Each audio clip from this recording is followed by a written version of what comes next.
Bonsoir, bienvenue à vous en direct sur Public Sénat. Un sommet international sur les victimes de violences religieuses et ethniques au Moyen-Orient. Organisé à Paris, cette rencontre insiste sur le sort des chrétiens dans cette région. Leur exode massif vient amplifier l'afflux des réfugiés vers l'Europe. Alors, quelles actions concrètes pour leur venir en aide? Nous évoquerons aussi la polémique autour de leur accueil privilégié par rapport aux autres réfugiés. C'est le grand débat du 22h. Et dans ce contexte, la France a effectué ses premiers vols de reconnaissance en Syrie. Menés par 2 avions Rafale dans la matinée, ces opérations devraient permettre d'envisager des frappes ciblées contre Daesh. Fermera ou fermera pas d'ici à la fin du quinquennat? C'est la confusion autour de l'avenir de la plus vieille centrale d'Europe, Fessenheim. Les propos de Ségolène Royal interprétés comme un possible report de cette fermeture ont semé le trouble. Ce soir, la ministre de l'écologie assure sur Twitter qu'il n'y a aucun sujet de polémique. Voilà pour le programme de votre 22h. Merci d'être en notre compagnie ce soir. Venir en aide aux minorités religieuses persécutées au Moyen-Orient, c'est l'objectif de la conférence internationale qui s'est tenue aujourd'hui à Paris.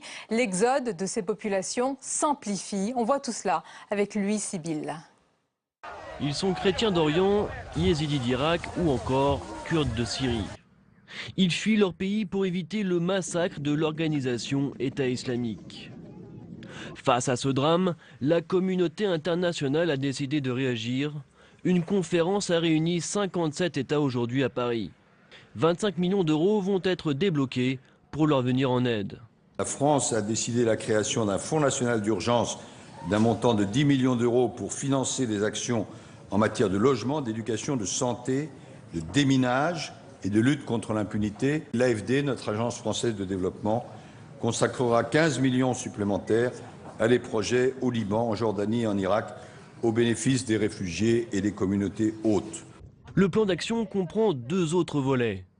Politique d'abord, avec un message, faire en sorte que les minorités soient mieux représentées dans les pays du Moyen-Orient. Judiciaire ensuite, il s'agit de mettre fin à l'impunité de ceux qui commettent des crimes pour des raisons ethniques ou religieuses. Les actes de Daesh en Irak, en Syrie, sont des crimes contre l'humanité. J'appelle donc tous les États concernés de la région à adhérer au statut de Rome pour que la Cour pénale puisse juger les auteurs de ces crimes. Et la France souhaite également que le Conseil de sécurité saisisse directement la Cour pénale internationale. Un chiffre illustre à lui seul l'urgence de la situation. Il ne reste environ que 400 000 chrétiens en Irak. Ils étaient un peu plus de 1,5 million il y a 20 ans. En France, après l'annonce de l'accueil des 24 000 réfugiés sur 2 ans, l'heure est à l'organisation. Le ministre de l'Intérieur, Bernard Cazeneuve, a reçu le président de l'Association des maires de France, François Baroin, pour convaincre les élus, premiers concernés bien sûr par l'accueil. Et parmi ces maires, il y en a un, vous allez le voir, qui n'a pas attendu ces annonces. Dans sa commune, le maire de Janvry en Essonne va plus loin. C'est chez lui qu'il hébergera les réfugiés. Regardez ce reportage de Pauline Dame. Nous sommes chez Christian Schuttel, maire de Janvry. Alors ça, c'est la chambre d'amis où on reçoit les copains. Il y a un petit salon, salle de bain, cuisine et puis le coin chambre, mais on peut rajouter des lits. C'est ici, dans ce studio, qu'il devrait accueillir d'ici quelques semaines des invités pas comme les autres. On vient de le proposer pour des réfugiés syriens ou irakiens. C'est grâce à la plateforme Comme à la maison qu'il a pu proposer gratuitement son logement. C'est très simple, hein. Il suffit de dire j'ai un logement à disposition, le décrire et de dire voilà, pour tel temps, je suis prêt à accueillir des gens. Moi, j'ai postulé pour être de 1 à 3 mois, qui est une sorte de CDD, et puis plus si affinité. Une démarche originale pour un maire pour le moins atypique. Blondine, ça va ma puce? Voilà, ça c'est Aïcha. Ah, on a l'habitude des immigrés, hein, la puce. Un engagement qui trouve ses racines dans les traditions militantes familiales. Au moment du putsch contre Allende, effectivement, je crois qu'il y a eu à un moment 35 ou 38 réfugiés chiliens à la maison. C'est vous dire que je suis petit bras quand je propose qu'un studio, quoi. Alors héberger des réfugiés, c'est devenu une sorte d'évidence. Vous verriez quelqu'un poursuivi à coups de fusil dans la rue et que vous ne le cacheriez pas chez vous et que vous fermeriez vos portes. Enfin, ça me paraît aberrant. Et lorsqu'il s'agit d'envisager les actions à venir de sa commune, Christian Schuttel préfère avancer pas à pas et sans préjugés, dit-il. Peut-être qu'il sortira une proposition de logistique par rapport aux familles qui seront là, etc. Je ne sais pas. Et je pense que c'est plus une affaire humaine qu'une affaire administrative. Une démarche qui semble en tout cas faire des émules. Dans cette commune de 600 âmes, ils sont déjà 2 à avoir postulé pour accueillir des familles. Voilà qui ne va pas rabibocher les Verts avec les socialistes. Une déclaration de Ségolène Royal laissant entendre que la centrale nucléaire de Fessenheim devrait fermer en 2018 et non plus avant la fin du quinquennat. Ces propos ont provoqué un tollé chez les écologistes. La ministre a finalement fait marche arrière ce soir. Les détails avec Mounir Soussi. La doyenne des centrales nucléaires devra-t-elle encore attendre avant d'être mise hors service? Ségolène Royal a semé le doute ce matin en affirmant devant des journalistes que Fessenheim fermerait en 2018 au moment où l'EPR de Flamanville serait mise en service. Une déclaration en contradiction avec les engagements de François Hollande. Pendant sa campagne et dès le début de son mandat, il avait promis la fermeture de la centrale avant la fin de son quinquennat. La centrale de Fessenheim, qui est la plus ancienne de notre parc, sera fermée à la fin de l'année 2016.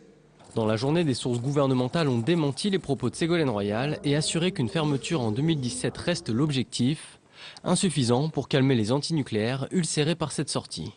C'est un renoncement complet, c'est même une arnaque, parce qu'en fait on nous dit que ça fermera quand l'EPR de Flamanville va ouvrir, mais en vrai il faut arrêter de se voiler la face. Cet EPR de Flamanville, il n'ouvrira pas. L'EPR de Flamanville, qui devait ouvrir en 2012, s'est transformé en gouffre financier. Son budget initial de 3 milliards d'euros a explosé à plus de 10 milliards et demi. Selon EDF, il devrait quand même ouvrir fin 2018. La suite du 22h, dans un instant, c'est le grand débat du mardi sur l'exode des chrétiens d'Orient. Un sommet international s'est tenu à Paris aujourd'hui autour d'une question centrale. Comment leur venir en aide? Nous évoquerons aussi la polémique autour de l'accueil privilégié des réfugiés chrétiens par rapport aux autres déplacés. C'est à suivre juste après le tour de l'info, préparé ce soir par Marie Brémaud.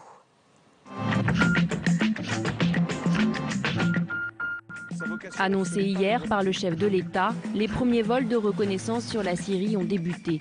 2 Rafales sont partis ce matin d'une base dans le golfe arabo-persique afin de recueillir des images numériques. Ces missions de reconnaissance doivent permettre ensuite de mener d'éventuelles frappes contre l'État islamique. Pas question de se faire oublier. Des centaines de buralistes se sont une nouvelle fois mobilisés dans toute la France contre le paquet neutre et l'augmentation des prix du tabac. Des mesures que le gouvernement envisage de réintroduire dans le projet de loi de santé. On réclame simplement que les mesures soient cohérentes et uniformes dans l'ensemble des pays. Prix, taxes, présentation. Chose qui n'est pas le cas au jour d'aujourd'hui. Pourquoi défavoriser toujours la France et pourquoi défavoriser les buralistes français? À moins d'une semaine de l'examen du texte de loi au Sénat, la Confédération des buralistes redoute des mesures qui entraîneraient, selon elle, des centaines de fermetures de bureaux de tabac. C'est un rapport explosif que va remettre l'ancien directeur général du travail, Jean-Denis Combrexel, au Premier ministre demain. Objectif affiché, rendre plus lisible le code du travail pour les entreprises. Et l'une des pistes suggère de limiter le recours à la loi au profit de la négociation collective. Ce n'est pas les accords de branche et d'entreprise qui doivent faire la loi à la place de la loi, avec au final autant de codes de travail que d'entreprises. La réforme du code du travail est prévue courant 2016. Le monde du football se mobilise en faveur des réfugiés. Les clubs engagés en Ligue des Champions et en Europa League vont donner 1 € par billet vendu lors de leur première rencontre européenne et espèrent ainsi récolter entre 2 et 3 millions d'euros. Autre initiative qui vient cette fois-ci de la Fédération française de football qui a donné 100 000 € à une association qui vient en aide aux réfugiés à Calais.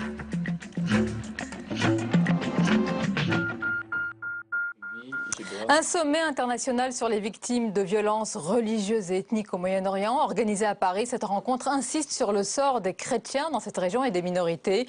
Leur exode massif vient amplifier l'afflux des réfugiés vers l'Europe. Alors, quelles actions concrètes pour leur venir en aide? Nous évoquerons aussi la polémique autour de leur accueil privilégié par rapport aux autres réfugiés. Et on en parle avec nos invités ce soir. Barry Zakari, bonsoir. Bonsoir. Et bienvenue, vous êtes sénatrice socialiste de Paris. Avec nous, Bruno Retailleau, bienvenue. Bonsoir. Président du groupe Les Républicains au Sénat. Nous accompagne Jean-François Colosimo. Bonsoir. Bonsoir. Vous êtes historien des religions, auteur du livre Les hommes en trop, la malédiction des chrétiens d'Orient, c'est chez Fayard. Et à notre compagnie, Patrick Caram, bonsoir. Bonsoir. Vous êtes le président de la coordination des chrétiens d'Orient, le Credo, et vous intervenez à ce titre, ce soir je le précise, vous êtes également conseiller régional Les Républicains d'Île-de-France. Alors messieurs, madame, avant de parler de ce sommet international autour notamment des chrétiens d'Orient et des minorités, Bruno Retailleau, sur ce sujet majeur, la droite offre un visage divisé, tout comme d'ailleurs sur le sujet lié de l'intervention en Syrie. Comment, dites-nous comment, sur des thèmes aussi importants, votre famille peut-elle se permettre une telle désunion? Sur quel sujet vous voulez m'interroger? Sur le sujet des réfugiés, sur le sujet des chrétiens d'Orient? Ils sont liés, vous le savez bien. Pardon? Ils sont liés, vous le savez bien. Écoutez, non, je trouve que la division aujourd'hui, Dieu sait si ma famille politique a souffert de division, mais je la trouve plutôt dans d'autres partis. En tout cas, ce qui est clair, c'est que beaucoup reconnaissent que en Irak, en Syrie, il y a un problème. Je pense qu'il y a des réfugiés. Je pense que les réfugiés, on a un droit d'asile, et le droit d'asile, c'est sacré en France. Simplement. Pour que ce droit d'asile puisse être effectif, il faut en même temps être ferme. Tous les signaux qu'a donné le gouvernement depuis 2012, les 2 circulaires de Manuel Valls, qui ont assoupli les conditions de naturalisation, les conditions de régularisation, le fameux 30 €, le droit de timbre, vous savez, pour l'aide médicale d'État, sont des signaux qui sont des signaux de manque de fermeté, y compris sur le droit d'asile, qu'on a ici, le texte est venu... Vous pouvez nous préciser comment un droit d'asile peut être ferme? C'est un droit d'asile ou pas? Parce que le droit d'asile, il y a des persécutés, il y a des conditions, et malheureusement, d'ailleurs, la Cour des comptes, sur 65 000 qui demandent le droit d'asile, vous en avez 15 000 à peu près par an qui peuvent obtenir ce droit d'asile, et ce qu'on appelle les déboutés, moins de 5% seront conduits à la frontière. Donc il faut faire très attention. Et ce que j'ai constaté, nous étions à une conférence, un certain nombre d'entre nous ici ce matin, j'ai entendu un certain nombre, comment dirais-je, notamment le patriarche Jean-Louis Sacco et d'autres voix, ministre des Affaires étrangères, dire attention. Ce que veut faire Daesh, c'est vider cette région-là de ses minorités, des chrétiens d'Orient. Donc il faut à la fois être humain et accueillir ceux qui sont vraiment persécutés, mais distinguer entre l'immigration économique, ceux qui n'ont pas droit au droit d'asile. Non, c'est très simple, il y a la loi. Il faut simplement, mais il faut avoir de la fermeté, de la volonté. Barry Zakari, fermeté, volonté, est-ce que ce sont les 2 pieds sur lesquels votre gouvernement marche également? Je pense aussi fermeté, parce que je pense que nous sommes, comment dire, là il y a une situation exceptionnelle. À situation exceptionnelle, comportement exceptionnel. Je pense qu'on ne peut pas en ce moment, pouvoir dire on fait le tri entre quelqu'un qui serait un demandeur d'asile et quelqu'un qui serait un réfugié économique. Pour le moment c'est difficile. Donc accueillons les gens, voyons. Et puis après, s'il faut prendre d'autres dispositions, prenons-les. Mais pour le moment, il faut être à la hauteur de nos valeurs, je pense, et ne pas faire de tri, et notamment ce débat sur certains maires qui souhaitent n'accueillir que des chrétiens. Alors on va en parler. Que ça, c'est quand même indigne. On va en parler, mais je voudrais d'abord avoir la vision de Jean-François Colosimo et de Patrick Caram. Selon vous, et sans rentrer dans les débats politiques ni politiciens, est-ce que quelqu'un, aujourd'hui, au-delà des clivages partisans, a vraiment une vision cohérente d'ensemble sur ces sujets majeurs? Moi, je crois qu'il y a quelqu'un qui a une vision très cohérente. Simplement, il n'est pas à Paris, il est à Rome. C'est le pape François, n'est-ce pas, qui s'est rendu très tôt à Lampedusa et qui a véritablement expliqué que la mer Méditerranée, qui est une mer de civilisation, qui est cette mer dans laquelle s'est joué le sort des 3 monothéismes, juifs, chrétiens, musulmans, qui quand même cette mer qui a façonné le monde. Pour grande partie, il faut le dire, n'est-ce pas, bien sûr, eh bien, elle ne peut pas devenir un cimetière. Dans l'indifférence des populations riches qu'il aborde d'un côté par rapport aux populations pauvres qu'il aborde de l'autre et qui sont en plus soumises, évidemment, ces populations, à la terreur. Bon, cela dit, une fois que l'on a dit ça, la véritable question, c'est que, d'abord, évidemment, il y a un côté affligeant pour nous, Français, de voir des Allemands accueillir, n'est-ce pas? Certainement, parce qu'on fait... Affligeant affligeant pour nous, Français, parce que nous sommes la patrie des droits de l'homme, parce que nous avons porté ces idéaux, et que peut-être les Allemands ont effectivement fait bénéfice d'une histoire particulièrement douloureuse, mieux que nous, finalement, de nos certitudes triomphantes. Mais c'est assez affligeant de voir que des Allemands se précipitent pour rencontrer des familles, alors que nous-mêmes, nous sommes dans la défiance. Il y a quelque chose, effectivement, de malsain dans toute cette atmosphère. Moi, ça ne m'intéresse pas beaucoup que le gouvernement socialiste en profite, n'est-ce pas? Ni que, finalement, la droite y trouve des rassurances sur ce problème. On est au-delà de ces enjeux. C'est un problème de France. Je vais vous laisser c'est quoi la France Bruno sans la générosité? Patrick Aram, je vais vous laisser répondre. Je voudrais juste insister sur un chiffre entre la France et l'Allemagne. François Hollande, on le sait, a annoncé 24 000 réfugiés sur 2 ans. Et puis, il y a eu quand même un communiqué ce soir de vice-chancelier SPD, c'est Sigmar Gabriel, un communiqué qui est passé inaperçu, mais qui évoque le chiffre, entendez bien, d'1 demi-million de réfugiés par an sur de nombreuses années en Allemagne. Quelle générosité, est-ce que c'est réaliste? C'est l'intérêt économique de l'Allemagne. D'abord, démographiquement, du point de vue de la démographie, ils sont sur la pente descendante. Ils vont manquer de 20 millions de bras d'ici 50 ans. Ils ont donc besoin d'avoir une immigration forte. C'est un pays qui est en pleine croissance économique. Mais revenons sur la question des ce qu'on appelle aujourd'hui, pas les migrants, mais les réfugiés. Ces réfugiés, vous les voyez aujourd'hui dans tout le pourtour de ces pays en guerre et parfois à l'intérieur de ces pays, ce sont des déplacés, ils sont plusieurs millions. Est-ce qu'on est prêt à accueillir, première question, plusieurs millions de réfugiés en Europe? Première question. La deuxième question, et c'est celle-là que nous devons nous poser. Ces réfugiés, beaucoup d'entre eux, ont un savoir. Et ce sont des ingénieurs, des médecins, des enseignants, ce sont des hommes et des femmes instruits. Ces pays d'origine, l'Irak, la Syrie, a payé pour les instruire. Et d'un seul coup, on va favoriser une fuite de cerveau. N'oubliez pas les Érythréens, etc. Ils ont droit à l'asile. Je parle de ceux, effectivement. On parlait des chrétiens d'Orient. Je ne fais pas de différence. Ça vaut pour tout le monde. Mais je me dis qu'il faut faire très attention.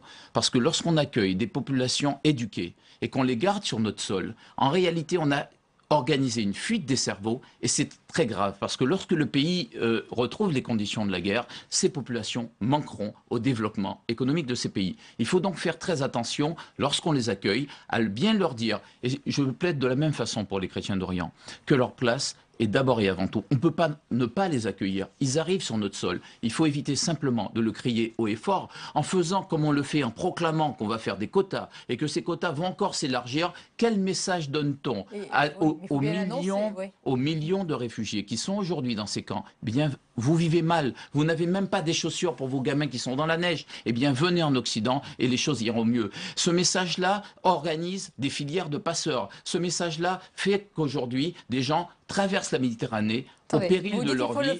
Je dis qu'il faut le faire, ne pas le dire. Et je dis surtout qu'il faut aider les réfugiés dans les camps là-bas. Il faut faire en sorte... C'est pas décent que le Liban, 1,5 million de réfugiés, 4 millions d'habitants, soit seul à essayer d'aider ces réfugiés. Les réfugiés manquent de tout. C'est pas décent que la Jordanie, que la Turquie, que l'Irak doivent se débrouiller avec ces déplacés. Il faut sur place débloquer des fonds d'urgence c'est ce que la France avait l'intention de faire, débloquer des fonds d'urgence pour aider ces réfugiés à vivre et à rester sur place. Mais ce que me dit M. Karam, c'est très bien. Il y a juste un petit détail dans tout ça. C'est que ces pays-là, duquel les gens partent, dans les conditions qu'il décrit d'ailleurs très bien, avec ce problème de cette population des déplacés, qui est devenue la première population du Proche-Orient, n'est-ce pas? Mais ces pays-là, nous ne faisons pas que les regarder pour savoir qui vient de ces pays-là. Nous y faisons la guerre, n'est-ce pas?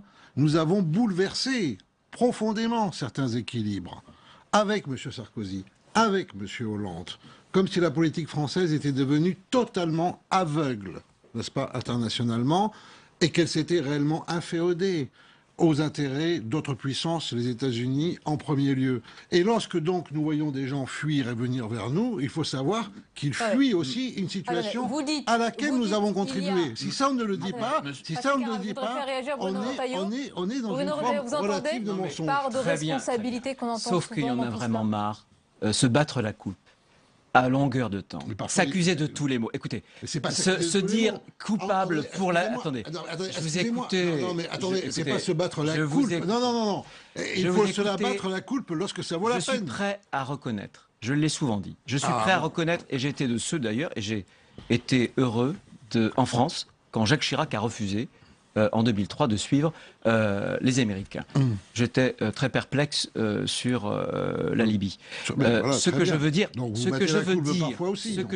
non, il y a Daesh. Daesh, il faut l'éradiquer. Vous le savez. Mais on n'est pas en train d'éradiquer, monsieur le sénateur. On n'aura pas éradiqué. Daesh, on aura un problème. Du Pentagone disent il faut donc, pardon. Il faut donc en venir. Mais on n'est pas en train d'éradiquer Daesh, arrêtez. Terminez votre propos. Non, mais on n'est pas en train d'éradiquer Daesh. C'est ce que je vais vous dire. Voilà, je pense que les frappes aériennes peuvent contenir, mais qu'en aucun cas, elles ne pourront venir. Vous êtes pour une intervention au sol ? Je suis pour une intervention... Avec qui en Irak, à un moment donné, il faudra un préalable. Il faudra d'abord une solution politique, c'est-à-dire qu'on ait une politique inclusive, un projet de constitution. La question de la fédéralisation de l'État, enfin de l'Irak, se posera avec la question kurde. Mais il faudra, et bien sûr, avec les forces régionales d'abord. Il ne faut surtout pas reproduire, il faut pas reproduire les erreurs du passé, parce qu'il faudra d'abord, bien entendu, compter sur des forces arabes. Il faut compter, bien entendu, sur l'Iran. Il faut compter sur d'autres. Voilà. On le sait. Et comme M. Hollande nous avait dit qu'il n'interviendrait jamais en Syrie, il nous a indiqué qu'il allait désormais intervenir, dans quelques mois, vous verrez. On nous apprendra, et je pense qu'il faut traiter la cause. Si nous ne traitons pas la cause, nous aurons du terrorisme, nous aurons des réfugiés. La responsabilité politique, elle est là. Et bien sûr, il faut l'émotion. Bien sûr, il faut tendre la main quand il y a des réfugiés. Mais je crois que quand on est des hommes politiques, il faut prendre nos responsabilités. On ne peut pas dire que Daesh est un totalitarisme sans ne rien faire. Sinon, ça coûtera encore beaucoup plus cher en vies humaines dans quelques années. Parlons-en. On va parler des minorités. Jean-François Colissimo. Cette intervention au sol, parlons-en. Est-ce que vous y croyez? Il faut le dire. Les États-Unis, Barack Obama l'a répété. Ils vont rentrer dans une période, ils sont dans une période électorale. Ils n'iront pas au sol. Est-ce que nous avons les moyens aujourd'hui, même si la France est une puissance militaire qui compte par rapport à l'Allemagne, d'aller au sol en Syrie? La prochaine administration américaine ira au sol et nous irons avec elle parce que nous n'avons tout simplement pas le choix. Vous savez qui va gagner déjà? Nous n'avons tout simplement pas le choix. Pourquoi? Quand vous regardez Daesh, c'était quoi en juin 2014? C'était 10 000 combattants. Avant la prise de Mossoul, 10 000 combattants limités à la Syrie, c'est un mouvement régionaliste. Après la prise de Mossoul, que nous avons laissé tomber pour ne pas renforcer Al-Maliki, Daesh est devenu un véritable poison mondial. Daesh aujourd'hui, c'est 70 000 à 80 000 combattants. Qu'est-ce que nous attendons pour aller combattre 70 000 à 80 000 combattants? Nous n'avons pas. Il y a une coalition de 60 pays qui ne sont pas capables de réduire 70 000 personnes. Lorsqu'on a combattu Saddam Hussein, il avait la première guerre du Golfe, 1 million de combattants, 1 million de soldats. Et nous avons battu Saddam Hussein. Nous l'avons battu aussi lors de la deuxième guerre. Il ne fallait pas la faire. Ça a été une erreur totale. Nous payons aujourd'hui le prix de l'incurie américaine. Mais revenons sur Daesh.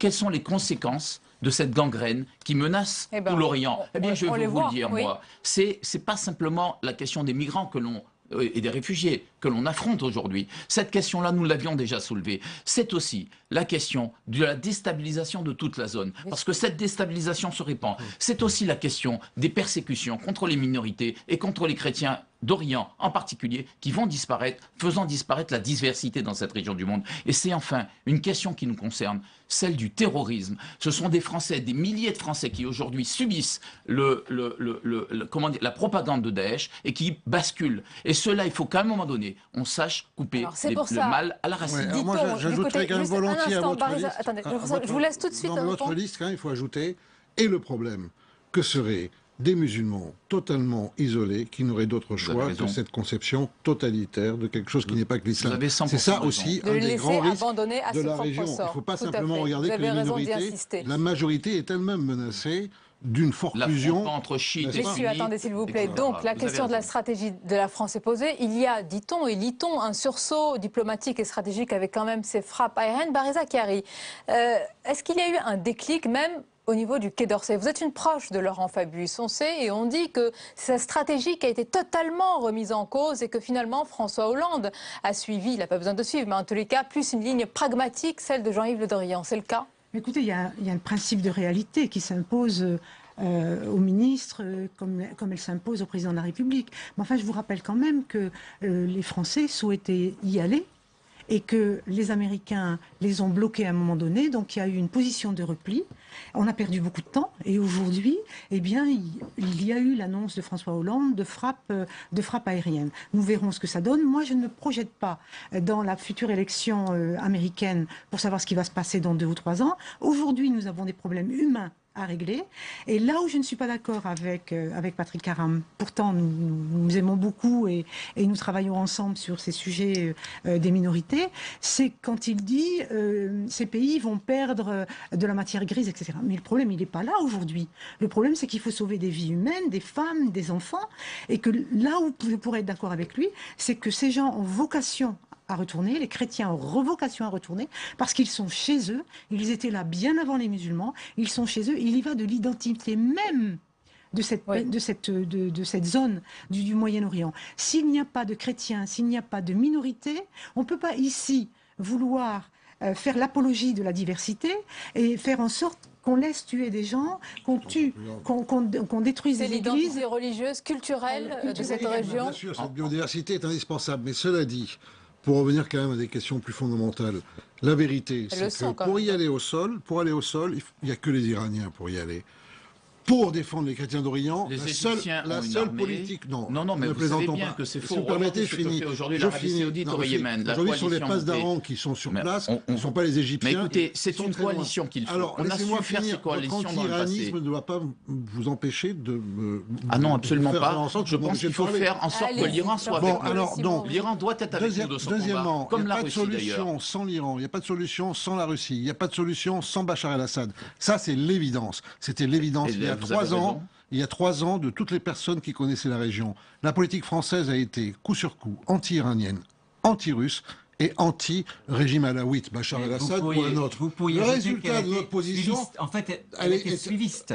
On a suivi les Américains. Non, parfois on a voulu les précéder avec un entrain néoconservateur qui est tout à fait curieux pour le gouvernement de gauche. Macari avait évoqué cette idée des frappes punitives. Le seul endroit où il y a encore du néoconservatisme au monde, c'est à l'Élysée aujourd'hui, donc peut-être et au Quai d'Orsay.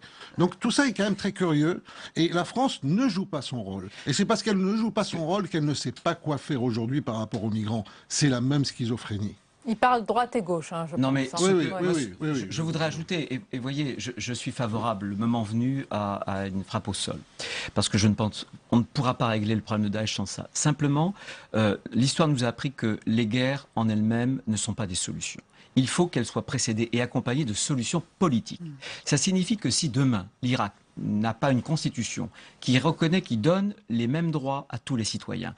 Une constitution qui ne fait pas prévaloir une religion plutôt qu'une autre. Par ailleurs, que les chiites se réconcilient avec les sunnites, il ne pourra pas y avoir de gestion du jour d'après. Ce que les interventions récentes... Combien il y a de si à ce que Oui, mais c'est difficile, non, mais bien sûr. On ne va pas attendre... J'ai jamais dit que c'était facile. Je veux qu'on parle aussi quand même des chrétiens d'Orient. Il faut faire les deux en même temps. Oui, c'est votre sujet, vous êtes venu pour cela. Juste un mot, on ne va pas attendre. On ne va pas attendre, en fait, que les Irakiens s'entendent entre eux pour intervenir. Il faut intervenir et, dans le même temps, imposer des solutions politiques. Ça, c'est votre avis. Pour le moment, la France, via son président, a dit que ce n'était pas à l'ordre du jour. Eh bien, nous verrons par la suite. Nous serons obligés de faire cette guerre parce que nous n'avons pas le choix. Je l'ai expliqué pourquoi. Je voudrais qu'on parle des chrétiens d'Orient, des minorités, celles qui sont persécutées du fait de leur religion. C'est le cas notamment de ces chrétiens d'Orient, mais pas seulement. Vous nous expliquerez qu'il y a d'autres minorités. Et on va s'attarder sur Sarcelles. C'est la ville qui accueille aujourd'hui le plus de chrétiens d'Orient en France. Et ce sont, vous allez le voir, des familles, souvent nombreuses, fuyant les persécutions du groupe État islamique. Alors qu'on parle d'organisation pour accueillir les réfugiés dans cette commune, vous allez le voir, c'est déjà effectif depuis longtemps. C'est un reportage de Jérôme Rabier. L'église Saint-Thomas apôtre est la plus grande paroisse chaldéenne d'Europe. Ici, la messe est en araméen, la langue de Jésus, et c'est tout naturellement que la communauté a mis en place l'accueil des chrétiens d'Orient, en majorité des familles irakiennes ayant fui le pays après la chute de Mossoul il y a 1 an. Le rez-de-chaussée de l'église sert désormais de bureau d'aide pour les réfugiés et la tâche est immense. On a accueilli ici seulement à Sarcelles à peu près 50 et 55 familles qui sont arrivées à Sarcelles.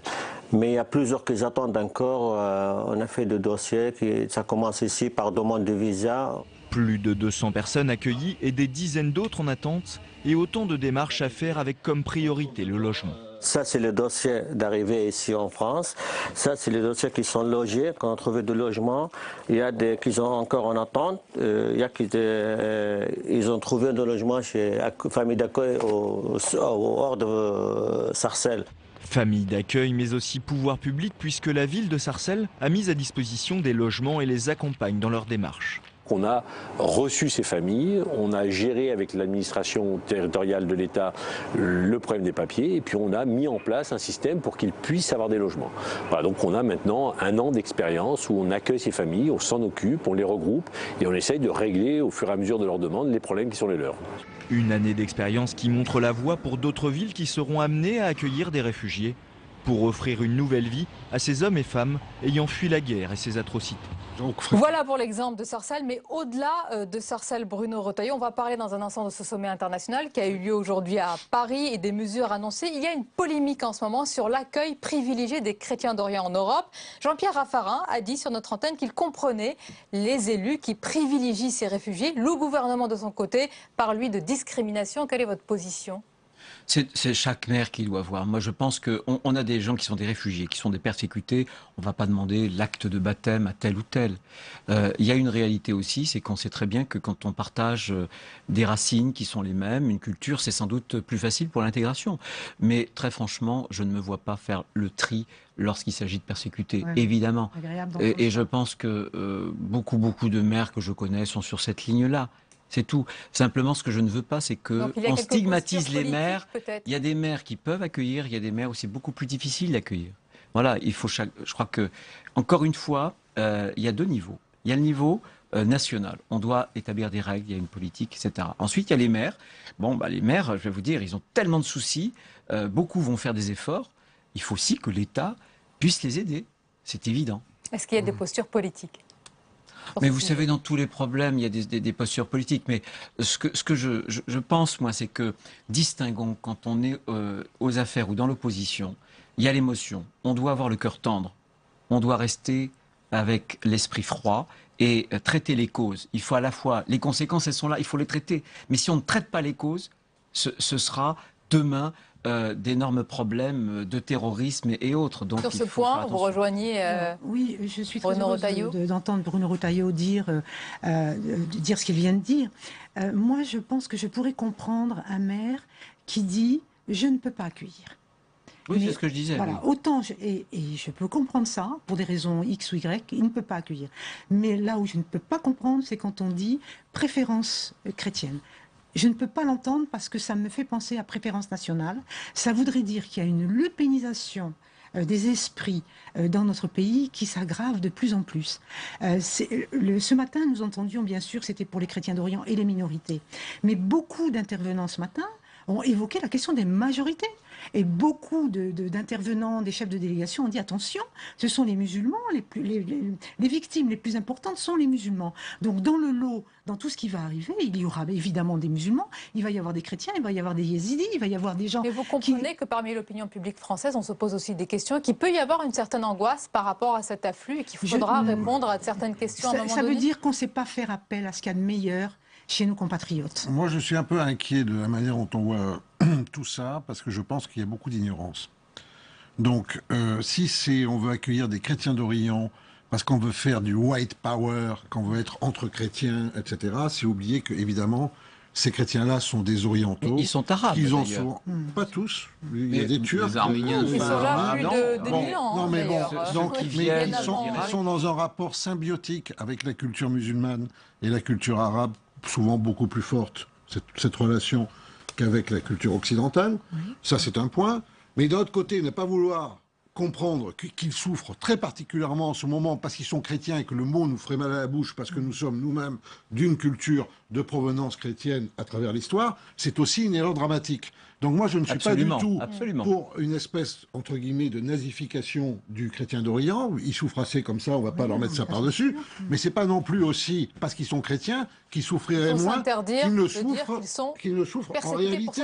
Et eux, les yézidis, etc., c'est très simple. En fait, à part, maintenant, il y a eu quelques articles sur quelques milices chrétiennes un peu bizarroïdes et tout à fait improvisées. Mais il faut savoir qu'à part le Liban, qui est une exception, tous les chrétiens au Proche-Orient souffrent parce qu'ils n'ont pas de protection internationale le thème de et, ce parce sommet qu'ils sont désarmés. Donc, aider les plus désarmés, ce n'est pas du tout faire du mal, alors qu'effectivement, on n'exerce pas une espèce de préférence débile. Un mot pour vous donner, un mot pour rebondir sur ce que vous dites, et vous donnez quelque part raison. Depuis quand accueille-t-on prioritairement les chrétiens d'Orient en France? Ça serait si c'était le cas. Est-ce que vous savez que le dispositif que Laurent Fabius sur les Irakiens a remis, c'était le dispositif qui avait été créé par Nicolas Sarkozy, Laurent Fabius l'a refait vivre il y a à peu près un an. Est-ce que vous savez combien de chrétiens ont été accueillis en une année? Dites-nous. Moins de 1900 chrétiens. 1900 chrétiens. Oui. S'agissant de ce flot de réfugiés qui arrivent, quelle est la proportion de chrétiens ou de yézidis? Quasiment infinitésimale. Pourquoi? Parce qu'ils auront du mal à partir de là-bas. Parce que là-bas, les réseaux mafieux sont plus complexes que ce qu'on peut penser. Moi, je veux vous dire juste un mot sur cette question-là pour sortir des débats sur les chrétiens, pas de chrétiens, trop de chrétiens, etc. Je veux simplement dire que nous devons bien sûr faire preuve d'humanité. Nous devons, vis-à-vis de ces personnes en souffrance qui arrivent sur notre sol, effectivement tout faire pour les aider. Mais nous devons nous garder de les traiter différemment. Parce que les chrétiens d'Orient sont plus proches des musulmans en Orient que non occidental. Ce n'est pas la religion qui nous rapproche. L'identité, la culture, les référents, la langue. Et tout le passé, toute l'histoire, eh bien, c'est le même univers. Ils se ressemblent. Et c'est pour ça qu'il faut dire ici, et je pense qu'on sera d'accord, que la question, nous protégeons nos musulmans. Nous protégeons, je crois, 300 à 500 mosquées. Nous les gardons pour éviter qu'il y ait des actes malveillants. La France s'occupe de ses musulmans. Elle ne reçoit pas de leçons de pays musulmans quant au traitement de nos musulmans. Eh bien, nous demandons aux pays arabes de protéger leurs chrétiens. C'est d'abord leur affaire. C'est l'affaire des pays arabes que de s'occuper de la survie de leurs derniers chrétiens. Et vous avez raison, Monsieur Colsimo, ils sont dans une situation particulière. Il y a 50 ans, ils représentaient entre 15 et 20% des populations. Ils ne sont plus que 3% aujourd'hui. Ils sont dans une situation particulière. Pourquoi? Ils n'ont pas d'armée. Ils n'ont pas de territoire refuge. Ils n'ont pas non plus de partis politiques à part le Liban, et ils n'ont pas de protecteurs internationaux, parce que la vérité, elle est là. L'Occident défend volontiers les Kurdes. Les Iraniens sont avec les chiites, et quant aux États sunnites, le Golfe en particulier, ils soutiennent à bout de bras les sunnites. Qui défend les chrétiens d'Orient? Ni les pays arabes, ni l'Occident, parce que nous avons ce problème de considérer que la Russie qui l'utilise, mais elle utilise la question orthodoxe, vous avez raison, et effectivement c'est devenu une antienne de la politique. Mais elle le fait. Voilà pourquoi, Bruno Retailleau, vous dites qu'il doit y avoir, il ne s'agit pas du tout de préférence, mais une vigilance accrue par rapport à ces chrétiens d'Orient. C'est une double peine ce qui se passe par rapport à eux. Mais bien sûr qu'il faut les aider, évidemment. Il ne faut pas avoir peur parce que ça, c'est très français. Il y a un côté très laïcard, intégriste, où c'est M. Colsimo qui disait, si voilà, dès qu'on parle de chrétiens, ça nous arrache la langue. Non, il y a une situation, Patrick Karam vient de la décrire, et il faut qu'on leur tende la main.